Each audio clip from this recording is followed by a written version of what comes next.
Picture this. You awaken early in the morning in your hemp zone hammock to a rising sun and the chirping of the vibrant ecosystem which surrounds you. Slowly you stretch out all your muscles and gain your footing back on the quaint world you call home after a deservedly undisturbed rest. Not quite ready to plan through your day, you sit on a nearby rock, nibble on some trail mix actually from a trail, and think your first thought, hello again world. Now fast forward 6,000 years or so to when your average morning routine is more aligned with holy I'm alive and not being eaten by a three-faced serpent. The first that of your worst heartbreak, the next your worst school teacher, and the last your dad. Forget about it, you're awake again. Aw shit. You're awake again. And instead of the sounds of morning birds, you awoke to the noise of an action scene 6 hours ahead of where you can recall in the show you've been binging. Instead of stretching out your whole body, you stretch out one arm and grab your phone to immediately open Instagram, and then TikTok, and then YouTube. Within your first 15 minutes alive again, you've already heard about 3 new wars, seen 2 decapitation videos, and gotten a good morning text off of 0 But what's that matter to you anyways, when you've such a great kind circle of friends to send you gore and government conspiracies first thing in the morning? Yeah, that's not quite the same, is it? So, in order to fix at least one of those problems, you hop onto Chrome and straight onto the all incognito mode. Only to realize another 15 minutes later that, yeah, now you actually cannot stay in your sweaty shame pit any longer. So instead, you finally get up and take a skin-melting shower, followed by crafting yourself a bowl of honey Cheerios, followed by a whole nother type of bowl entirely, followed of course by another bowl of Cheerios, and finally you finish it all off with a nap that you couldn't deserve any less. Welcome to the Gen Z morning routine. So there's probably no problem as prevalent and unanimous throughout the entirety of our generation as the way in which we morning routine. But I'm not going to claim that that example that I just gave right there is exactly how things go for us all collectively each and every time we wake up. No, of course not. But I would argue that collectively, it's really not so far off of a generalization in general. Like, no, that's not how every single one of my mornings goes. Because eventually my conscience kicks in and I'm reminded that I have to do or to take or whatever. But if only I had never had anything to get done and no standards for myself also, then yes, that's absolutely how I would treat each and every second of the because it's exactly where my brain tends to go in its most vulnerable state of the entire day. Probably mostly due to the fact that that's exactly what I've trained it to do. And because I can only assume that you boners have your standards for yourselves set no higher than I do mine, well then I can only really assume that that's a struggle that I'm not alone in. If we all could, I'm fairly certain that we all totally would, and that the only thing that ever stops exactly that from happening is using a day's worth of willpower within the first 15 seconds of it. I mean, it's gotten to the point where you genuinely have to ask the question, how could it be any other way? After all, waking up is a terrible experience always, and I would not recommend it to anyone. You know, when people discuss all this suffering innate to the human condition, rarely do they ever talk about what might just be the most egregious aspect of it we all go through at the start of each and every day. And that's probably because they're just too scared to. See, there is really nothing quite as blood-curdling and spine-chilling to me to think about in retrospect as thinking your first thought of the day. Hell, that's doomed to be a double whammy on your state of mind from the get-go. Because whatever it ends up being, it's hardly ever gonna be as interesting as what was going on in its place just half a second beforehand. Because whatever it is, it's to do with the real world now. And everybody knows the real world sucks. I mean, in the real world, you have zero.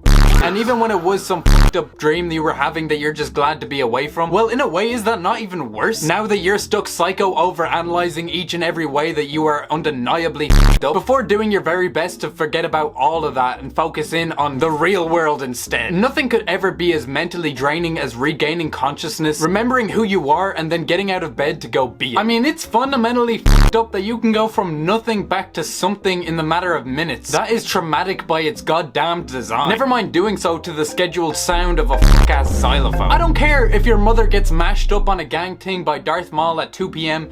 8 a.m. was still the toughest thing you went through that day. It's just basic human psychology is all. And collectively in our generation, you know, we are not good at existing in that transitional period between opening your eyes and thinking your first thought and following that up with actually getting up. Like, I did say that it takes a day worth of willpower to do, but that's only really because I'm basing that in our generation's standard. I mean, don't get me wrong, we are great at many a thing, all the way from producing AI slop to consuming AI slop. You know, no one beats us there. There is a lot of things that we do well, but getting up and going, it just ain't one of them. But that's hardly all our fault, when it's literally the way that we've been conditioned to be. When there is literally, for the first time in history, the perfect place to go to spend an hour extra time doing not a damn thing. And all of that doesn't even require getting out from under your personal fart fumigation film. Here's a fun fact. Built into your brain is the neat trick that given enough time, eventually it'll have started up enough to actually get bored of staying in bed any longer. But you probably never have even realized that, given how the mobile phone is a surefire way to stop any of that process from taking place. Your phone is really the closest you can get to being asleep whilst actively awake. And so there's probably nothing that'll make you not feel the pain of not reaching for it straight away. Because that means dealing with the fact that you are here and now,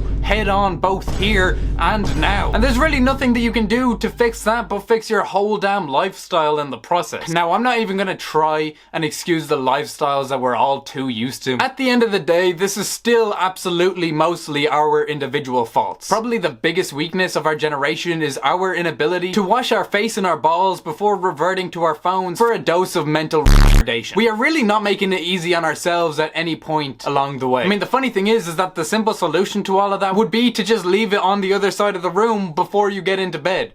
But that is never gonna happen. You see, as big of a part of the problem as your morning routine itself is most definitely the Gen Z night routine. Smoke a bowl, eat another bowl of Honey Cheerios, watch a movie, well, at least watch reels to the soundtrack of whatever movie you've got going on in the background. Throw on whatever gay as hell ASMR puts you personally into your stomach side down sleep. We all know that given low enough standards for yourself, pretty much any Gen Z kid's night routine will essentially perfectly sync up and mirror their morning routine until all you're really doing with your day is a whole lot of nothing. That's right, you thought this problem started this morning. Hate to break it to you, buddy, but you already sealed your fate a good 12 hours of around ago. And what's left of your day because of it is a 12-hour half-conscious haze that you have to half-heartedly call your day at all. By pretty much any internet definition that I could find for insomnia, at this point, it sounds like the only conscious choice we make anymore. Like really, at a certain point, fixing your morning routine becomes fixing your whole life. Because given enough time, your morning routine will only start to fill up more and more time in your day until it pretty much is your whole life. If you're in your pajamas from morning to night, then clearly your morning routine never ended. Because you never at any stage got up to go be a real person in the first place. And because we're for the most part all in that same boat when it comes down to getting up, there's probably nothing as popular within the self-improvement community online as trying to have the most efficient morning routine out. A trend that started with that one Swedish dude from Lazy Town, I'm gonna assume. Essentially the point is waging a daily war between your habit building instinct and your lazy piece of instinct until you can hopefully successfully become a person within 15 minutes or less. Every single morning for internet points. Oh my god, did you wake up earlier than me? Uh-huh. And you went to sleep earlier than me also? That's right. So,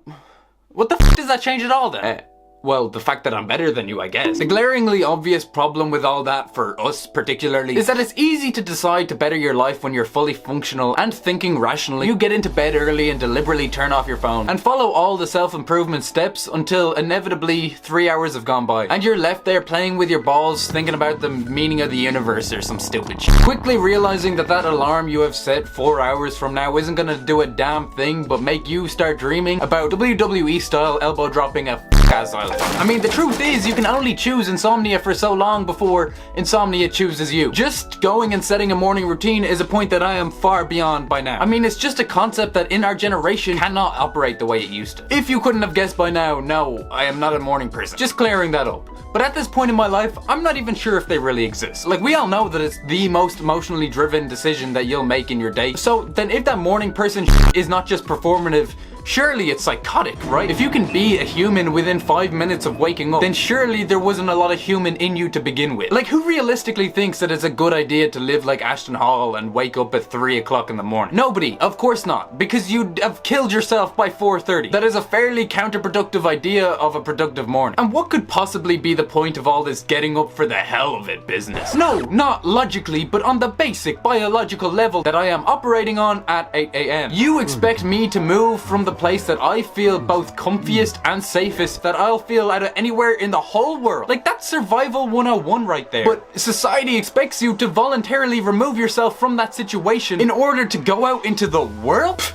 Yeah, right. The same world in which Peter Thiel is allowed to walk around in. I mean, just the thought that him and his fleet of AI-powered weapons of mass destruction could be around any damn corner in the real world. And you expect me to go into that instead of doing the much simpler task of staying exactly still and watching another 30 minutes of real. Like, come on now. Obviously, I'm not gonna take that risk just to hear some bullshit birds chirp. No, it's not the best line of thinking that I do in my day, but at 8 a.m., it's inevitably where my brain is going to go. So, all in all, yeah, it's a problem. Like, our generation is definitely known for a lot of strange habits, but this is by far the most universal. And here's a hot take. I don't really think that there's much of a solution to it neither, for anyone unwilling to live like one of those self-improvement, living forever from a glucose terror. I mean, I even tried to find one looking it up on YouTube, but everybody who had a solution was already Asian to start with. And listen, while I certainly wouldn't recommend it, I know that like me, the rest of you boners aren't gonna give up and getting up anytime soon. So as someone who's been doing it for a decent chunk of my life now, at least here's what I've come to realize over the course of my own trial and error. That's that you can definitely not fix every morning. Don't even try. Between insomnia at night, all sorts of come downs in the mornings, late night gooning sessions with, late night gaming sessions with the boys, it's just not gonna happen. But you should still try and make it work most of the time because it's only ever as painful of a process as you allow it to be in the first place. Because it only lasts however long you let it last. That damn xylophone can only keep ringing for as long as you keep hitting snooze. When you think about what it is that it makes the Gen Z morning routine such a problem for all of us, we only have this problem at all because we choose to make it one for ourselves. And so obviously the solution for that type of a problem is to just avoid it in the first place. Not jumping into the hole you've dug yourself and having to spend the rest of your morning scraping yourself out of it. And you know, all that sounds real good to me right now, but in the meantime,